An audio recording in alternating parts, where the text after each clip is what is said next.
Olá, estamos começando mais um episódio do podcast Historicizar, um podcast aperiódico. E no episódio de hoje nós vamos construir algumas reflexões sobre borderline e a psicanálise dos casos difíceis, começando com breves apontamentos sobre a relação entre cultura e sujeito, já que desde fins do século XIX e as primeiras décadas do século XX, pensadores já traziam os efeitos subjetivos sobre essa relação entre cultura e sujeito. Sigmund Freud, no texto Mal-Estar da Civilização, já apontava para grandes questões, grandes efeitos nessa relação entre os desejos do próprio sujeito e o processo civilizatório. O decorrer das décadas do século XX vão proporcionar mudanças estruturais, mudanças culturais, mudanças científicas e daí os efeitos sobre o sujeito. Estamos nos referindo, por exemplo, às possíveis fragmentação do mundo moderno entre os anos 60 e 90, pós Segunda Guerra Mundial, chegada dos anos 90, neoliberalismo, fim da União Soviética, fim da bipolarização mundial, ou podemos nos referir aí que vão aparecer autores como Zygmunt Bauman, falando sobre o que ele chama de pós-modernidade líquida, de vida líquida, de relações líquidas. E essas mudanças no campo social, no campo cultural, elas vão produzir, né, outras formas de relação, né, o que vai resultar no sujeito contemporâneo, né? Que esses novos tempos vão trazer novos paradigmas na relação entre sujeito e cultura. Relações que vão afetar o corpo, que vão afetar produções de subjetividade, vão trazer novas maneiras de estar no mundo, vão produzir novas organizações sintomáticas com funcionamentos muito diferentes daqueles sujeitos recebidos por Freud em fins do século XIX, que eram sujeitos com aparelho psíquico suficientemente formados, né? com representações que vão dar destino às pulsões, né, que a gente chama hoje de clínica clássica, baseado na interpretação, na transferência e no recalque, né? Então são sujeitos hoje, né, no tempo contemporâneo, né, que vão trazer marcas identificatórias instáveis e difusas. Então, na psicanálise, na clínica psicanalítica, se exige demais uma ampliação da metapsicologia para dar sustentação à clínica que recebe aos sujeitos considerados pacientes limites ou casos difíceis. E agora aspectos gerais sobre a estrutura desse sujeito e como esses sujeitos são identificados na escuta da clínica psicanalítica, na escuta analítica, na escuta do material latente. São sujeitos que trazem queixas comuns relacionadas à ordem narcísica, à questão identitária, queixas de vazio, queixas de instabilidade nas relações, labilidade emocional, transbordamentos e impulsividade. Percebe-se também impossibilidade da alteridade se impondo no psiquismo desses sujeitos. Essas questões que são captadas na escuta do material inconsciente, na escuta do material latente, captada pelo analista. O analista percebe o aparelho psíquico deficitário desses sujeitos que foram severamente traumatizados. O analista percebe a falha precoce severa, uma falha na sua matriz relacional arcaica, no que tange o comprometimento com a capacidade de representação, com a capacidade de contato com a realidade e precariedade da construção dos primeiros limites do psiquismo. O que são esses limites? A relação entre o mundo interno e o mundo externo, a relação entre eu e o outro, entre eu e o não eu. Esses limites do psiquismo, dizemos que o principal é o alicerce primário sobre o qual se apoiará todo o restante da constituição psíquica do sujeito. Percebe-se aí que na matriz relacional arcaica, né, houve uma falha na inscrição psíquica dos objetos primários. Uma falha em que autor como o Michael Balint chama de falha básica. E sobre a clínica psicanalítica, né, sobre as vicissitudes da relação analítica, podemos falar a partir do conceito de transferência, que é o conceito clínico mais importante para a teoria psicanalítica.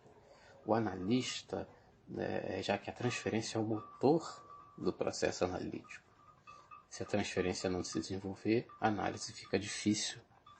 Só que é uma análise que não é baseada na clínica clássica, na clínica psicanalítica que era feita em tempos de Freud, em fins do século XIX, começo do século XX. O analista se empresta como objeto subjetivo para que haja reedição da relação primária, já que o analista ele pode criar sentido, né, a partir da constituição de uma relação, da constituição de um para-analítico, de uma aliança analítica, em que o sujeito ele pode se sentir narcisicamente investido pelo analista. Tudo isso, é claro, depende das vicissitudes dessa relação analítica, que é a clínica de cada um. Ao se referir a essas vicissitudes, não estamos nos referindo a fórmulas generalistas e deterministas, já que a clínica psicanalítica é a clínica do cada um. E dentro dessa criação de sentido, né, dentro de uma relação de confiabilidade que pode ser consequência do movimento transferencial, né, é uma relação que pode oferecer estabilidade e regularidade para o sujeito ir se estruturando e ir se organizando psiquicamente. O analista, nesse tipo de situação, ele tem um papel vitalizador. O analista ele cria uma cena, né? Ele passa a ser um objeto confiável, um objeto que não invade e se adapta ao tempo lógico do sujeito, na sua caminhada de diálogo e de possível elaboração de seu material constitucional. O analista, nessas condições, pode ser o primeiro ambiente simbolizante desse sujeito. O que autores como Winnicott vai dizer, né, que o primeiro psiquismo do sujeito, o psiquismo materno, o primeiro ambiente do sujeito, o primeiro ambiente simbolizante é o psiquismo materno, em que a criança faz suas primeiras ligações da pulsionalidade em estado bruto, faz suas primeiras ligações, né? Então essa relação com o analista, que tem um papel vitalizador, que se torna um objeto confiável, pode gerar reflexos na economia e na dinâmica psíquica, na mobilização psíquica desse sujeito. Então estamos falando também sobre as vicissitudes da relação analítica, sobre o que o sujeito traz no seu discurso, né? As queixas dos sintomas, né? Então há muito a se falar sobre o sintoma na psicanálise, já que o sintoma na psicanálise ele não deve ser extirpado, já que o sintoma ele é quem vai apontar caminhos na grande questão do sujeito, já que o sintoma ele é ao mesmo tempo fonte de sofrimento e fonte de gozo do sujeito, fonte de sustentação. O sintoma ele é resultante do conflito entre o eu e o pulsional, que antes de atingir o corpo encontrou uma satisfação imaginária na fantasia. Então, sobre os sintomas e as descargas pulsionais, que pensemos o seguinte: esse pulsional não metabolizado, né, ele pode ganhar representação através da fantasia pela via da palavra. E esse pulsional trazido nas falas do sujeito, na entrada em ato, né, nas descrições de impulsividades. Então, esse material pulsional ele pode, que não tem ligação, que não foi metabolizado, né, que ele não está ali ligado à representação, ele pode ganhar registro de representação, ele pode ganhar recurso simbólico por essa via da relação com o analista, essa movimentação desse material primário, dentre essas vicissitudes da relação analítica que acabei de mencionar. Então, a clínica psicanalítica a qual eu me refiro, a clínica psicanalítica que chamamos hoje de psicanálise contemporânea. E dois autores são fundamentais a dar sustentação a essa psicanálise contemporânea, a psicanálise dos casos difíceis, Sándor Ferenczi e Donald Winnicott. Ferenczi com o que ele vai trazer, com o que nós temos de referência de elasticidade da técnica, e o Winnicott, quando vai trazer a importância decisiva dos cuidados maternos para a estruturação dos sujeitos. Cuidados suficientemente bons, trazer com mais ênfase a fase pré-edípica, que é a matriz relacional arcaica, trazer os aspectos constitucionais e, fundamentalmente, a clínica, trazer o conceito de dependência, a presença do outro, o outro estruturante, o outro em que o sujeito ele precisa do investimento do outro, do cuidado do outro para constituir o seu psiquismo. O outro é o objeto essencial para a instauração do psiquismo do sujeito. O outro é o primeiro ambiente. Então, a clínica contemporânea, que exige muito mais manejo, holding, adaptação ao material do sujeito e a possibilidade de estabelecimento de uma relação de confiabilidade. A clínica contemporânea, nós estamos nos referindo à clínica do sensível, à clínica que promove uma ética do cuidado. Estamos nos referindo aqui à nossa base, de uma psicanálise polifônica, em que as correntes dialogam e se complementam. Estamos nos referindo aqui como base de uma diversidade paradigmática para sustentar nossa base teórica. Teoria e clínica são concomitantes. Então,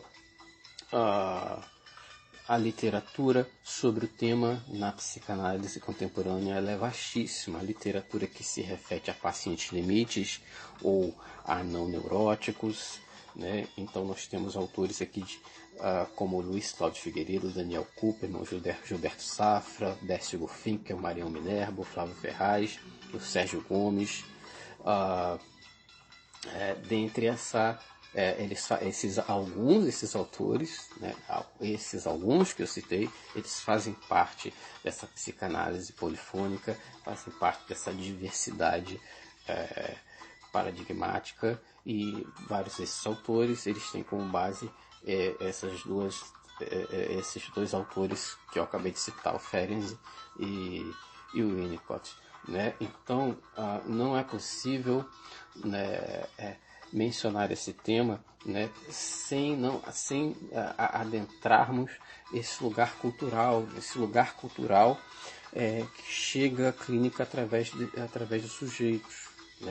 Então, o sujeito contemporâneo da vida instagramável, do like como analgésico, das pílulas de felicidade, das soluções medicamentosas e mágicas para dores emocionais, da contemporaneidade em que os sujeitos são estimulados a fugir da dor, a fugir do conflito, a fugir da angústia.